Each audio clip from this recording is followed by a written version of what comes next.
পুরস্কার কয়টা পাইলাম? দুইটা। 3 নাম্বার পুরস্কার, ওমাইয়াত্তাকিল্লাহ ইয়াজআল লাহু মিন আমরিহি ইসরা।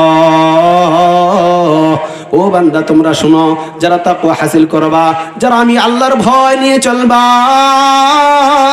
তোমাদের জীবনটাকে আমি আল্লাহ এত সহজ করে দিব যা সমাজবাসী বুঝতেই পারবে না। বলি সুবহানাল্লাহ। জীবনের গতিকে আল্লাহ কি করে দিবেন বলেন? জীবন চলার পথটা আল্লাহ কি করে দিবেন? আল্লাহ বলেছেন। কে বলেছেন? কেমন সহজ করে দিবেন, কেমন সহজ করে দিবেন? সূরাতুল লাইলের ভিতরে একটা আয়াত আছে, আল্লাহ বলেন, বান্দারে তুই যদি আমার হয়ে যাস, তোর দিলের ভিতরে যদি আমার ভয় হাসিল করতে পারিস, ফাসানুয়াসসিরুহু লিল ইসরা। এই আয়াতের ব্যাখ্যা হলো, বান্দা তুই যদি আমার হয়ে যাস, তোর দিলের ভিতরে যদি তাকওয়া হাসিল করতে পারিস, আমি আল্লাহ তোর জন্য নেক কাজগুলোকে সহজ করে দিব। বলি সুবহানাল্লাহ। শুধু নেক কাজ নয়, জীবন চলার পথটাও আল্লাহ সহজ করে দিবেন। কেমন? কামাই রুজি তোমার যেমনই হোক টেনশন থাকবে না। কামাই রুজি তোমার যেমন হোক সন্তানগুলো মানুষ হবে না। কামাই রুজি যেমনই হোক বিবি তোমার অবাধ্য হবে না। কামাই রুজি যেমন হোক মা বাবা তোমার প্রতি অসন্তুষ্ট হবে না। কামাই রুজি যেমনই হোক তোমার জীবন মানটা আর 10টা মানুষের চাইতে একটু নিচু মানের হবে না। বলি সুবহানাল্লাহ। এর কয়েকটা দৃষ্টান্ত দেখার দরকার আছে না নাই? 1 নাম্বার দৃষ্টান্ত, বর্তমান যুগে বর্তমান সময়ে আলেম ওলামাদের ইনকাম বেশি না জনসাধারণের ইনকাম বেশি? জোরে বলেন, বলেন। সরকারি চাকরিজীবীদের ইনকাম বেশি না আলেম ওলামাদের ইনকাম বেশি? পুলিশ প্রশাসন আইন প্রশাসনে যারা চাকরি করে কাজ করে ওদের ইনকাম বেশি না আলেম ওলামাদের ইনকাম বেশি? আরো বেশি। আইন প্রশাসনের লোকদের ইনকাম বেশি না? শান্তি কার ঘরে বেশি? আরে জীবন চলার পথ সহজ কারটা বেশি? কারণ কি? কারণ কি? 50,000 টাকায় তোমার ঈদের মার্কেট হয় না। আমার মতো বহু আলেমের ঘরে ঈদের মার্কেট 5,000 টাকাতে হয়ে যায়। সুবহানাল্লাহ। ফায়সালা কে করেছে? সন্তানগুলো খুশি, বিবিও বড় খুশি। শুধু খুশি না, ঘরে ভালো মন্দ আয়োজন করে নানান বাড়ি থেকে মুসল্লি যদি ভালো ভালো খাবার পাঠায়, বিবি খায় না, স্বামী নামক আলেমের জন্য রেখে দেয়। খাচ্ছ না কেন? আপনি খান।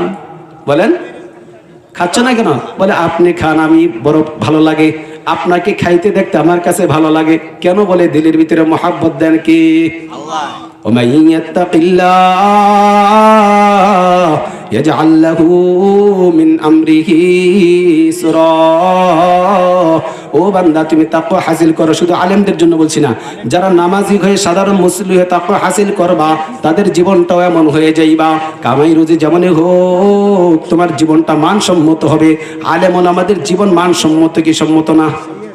বেতন যেমনই হোক, বর্তমান সময়ে আকসার 90% আলেমের হাতে গোনা 2-4 জন বক্তা আছে। আমাদের টাকা কথাগুলো শুনে নিয়ে মিয়া, বাস্তব ভিত্তিক ওয়াজ। এটা লাইভ ওয়াজ, লাইভ সারা জীবনের জন্য বাস্তব ভিত্তিক ওয়াজ। এটা হাতে গোনা 2-4-5 জন 8-10 জন আলেম আছে সারা দেশব্যাপী। সারা দেশব্যাপী 1% বা 2% আলেম হবে যাদের বক্তাগিরি মাঠের ওয়াজের ময়দানে পরিচিতি আছে, নাম নাম্বার আছে, চাহিদা আছে। ওনারা হয়তো আল্লাহর ফজলে, আল্লাহ এবং রসুলের নামের খাতিরে, আল্লাহ এবং রসুলের হামনাতের খাতিরে আল্লাহ কিছু রিজিক মিলায় সস্তার সাথে বস্তা ভর্তি। ঠিক কিনা? এরকম বক্তা বাংলাদেশে আছে না? আনলেই কত দেওয়া লাগে? 50, 60, 70 দেওয়া লাগে, আছে না? তো কয়জন এরকম বক্তা? এরকম বক্তা কয়জন? হাতে গোনা 2-4 জন। কিন্তু আপনার বাড়ির ইমাম সহ সারা বাংলার জমিনের প্রত্যেকটা মসজিদের ইমাম বেতন কয় টাকা? হাতে গোনা 10 থেকে 12,000 টাকা। 10 থেকে 12,000, 14,000, 15,000 টাকা। এই দিয়ে চলতেছে কিনা? শুধু চলেই না, ঘর বানায়, বাড়ি বানায়, সন্তান লেখাপড়া করায়। সন্তান কি করায়? আমার এক মুসল্লি আমাকে বলে, হুজুর আমরা ঘরে 3 জন কাজ করি। কয়জন? 3 জন কাজ করি, কিছু করতে পারি না। আপনি একা কাজ করেন, কেমনে করেন? করায় কি? করায় কি? বাচ্চা কাচ্চা আছে, লেখাপড়া করে, বিবিও পর্দায় থাকে, খানদান ভালো ভালো চলেন, জামা কাপড় সুন্দর পরেন। আবার মাঝে মধ্যে শুনি আপনারা নাকি জমিও কিনেন।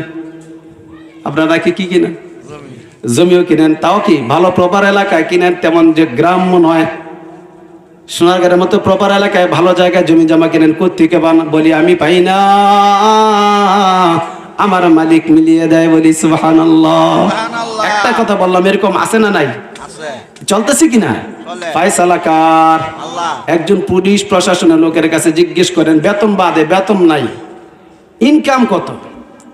বলতে পারে না, কিন্তু ঘরে কি নাই? ঘরে কি নাই? জীবনমান অত সহজ না, জীবনমানটা এত স্বস্তিকর নয়। আল্লাহ ওয়াদা করেছেন, বান্দা তাকওয়া দিলে হাসিল করো, মুত্তাকি বনে যাও, জীবনটাকে সুন্দর সহজ করে দিব আমি আল্লাহ। আমরা আলেম ওলামা ছাড়া বহু দিনদার নামাজি হাজি গাজী আছে না নাই?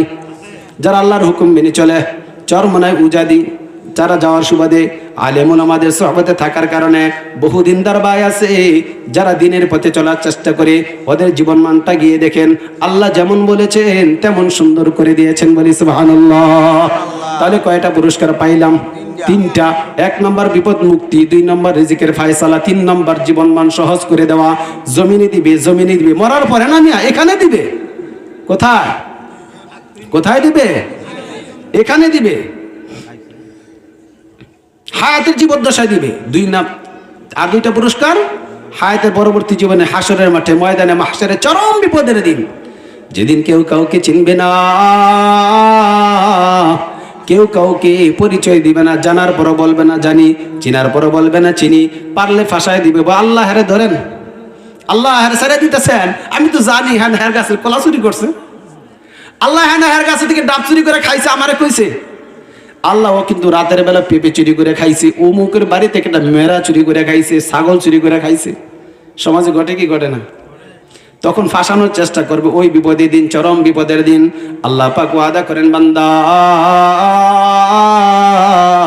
জীবনে বহু অংশ তুমি নাফরমানিতে কাটিয়েছ, এই আমার মতো বহু গুনাহগার গোলামের কথা শুনিয়া যদি দিলটার ভিতরে একটু পরিবর্তন আনতে পারেন, নিজেকে যদি ঘুরাইয়া নিতে পারেন, আল্লাহ পাক ওয়াদা করেন, বান্দা তুমি যদি তাকওয়ার কাতারভুক্ত হইতে পারো, মুত্তাকিদের সারিবদ্ধ হইতে পারো, তাকওয়ার শ্রেণীতে আসতে পারো, ময়দানে মাহশারে যখন তোমাকে সবাই ফাঁসানোর চেষ্টা করবে, আমি আল্লাহ সেই দিন আমার কুদরতি রহমি চাদর দ্বারা তোমাকে ডেকে নিব, বলি সুবহানাল্লাহ।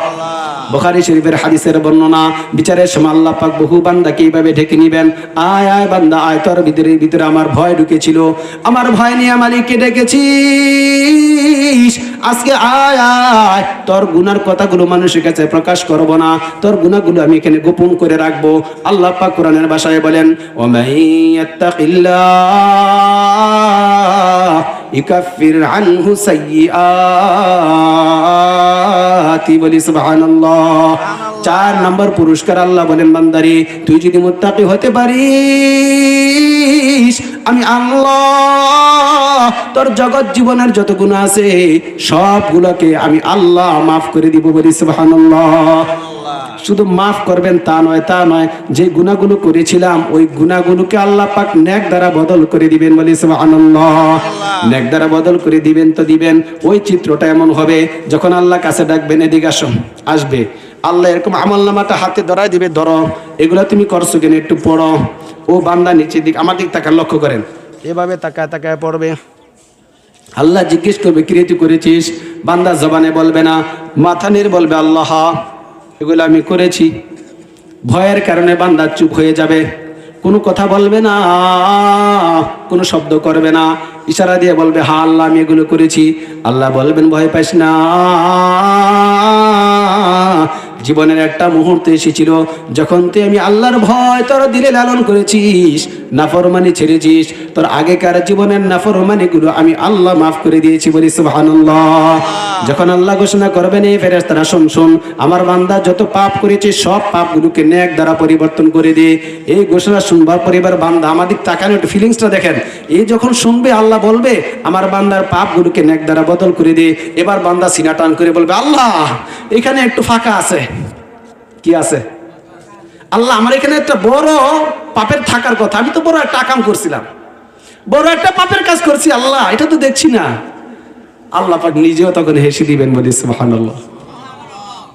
নবীজি সাল্লাল্লাহু আলাইহি ওয়াসাল্লাম এই হাদিস বর্ণনা করতে দিয়ে হেসেই দিয়েছেন, দেখছো বান্দা বিপদের কারণে মাথা উঠে আল্লাহর দিক তাকায় না, আর ওই সময় যখন বললেন আল্লাহ যে তোর গুনাহগুলোকে মাফ করিনি, তোর গুনাহগুলোকে নেক দ্বারা বদল করে দিয়েছি, তখন বান্দা বলবে যে আল্লাহ এটা ছোট ছোট গুনার কথা দেখতেছি, বড়গুলো কই? শুধু ছোট্ট তো না, আরো বড় গুনাহ করেছি। আল্লাহ এইভাবে মুত্তাকিদের জন্য শর্ত কি? তাকওয়া দিলে আনতে হবে। কি আনতে হবে ভাই বলেন? দিলে কি আনতে হবে? তাকওয়া। 5 নম্বর পুরস্কার, ওয়ায়ুযিম লাহু আজরা। আল্লাহ বলেন বান্দা এই তাকওয়ার কারণে তুমি হাসরের মাঠে যতটুকু পুরস্কার পাওয়ার কথা ছিল তার চেয়ে বহুগুণ বাড়িয়ে আমি আল্লাহ তোমাকে ধন্য করে দিব বলে সুবহানাল্লাহ। আল্লাহ পাক রব্বুল আলামিন কোরআনে হাকিমে যে 5টি পুরস্কারের কথা বলেছেন, আমরা যেন তাকওয়া হাসিল করি।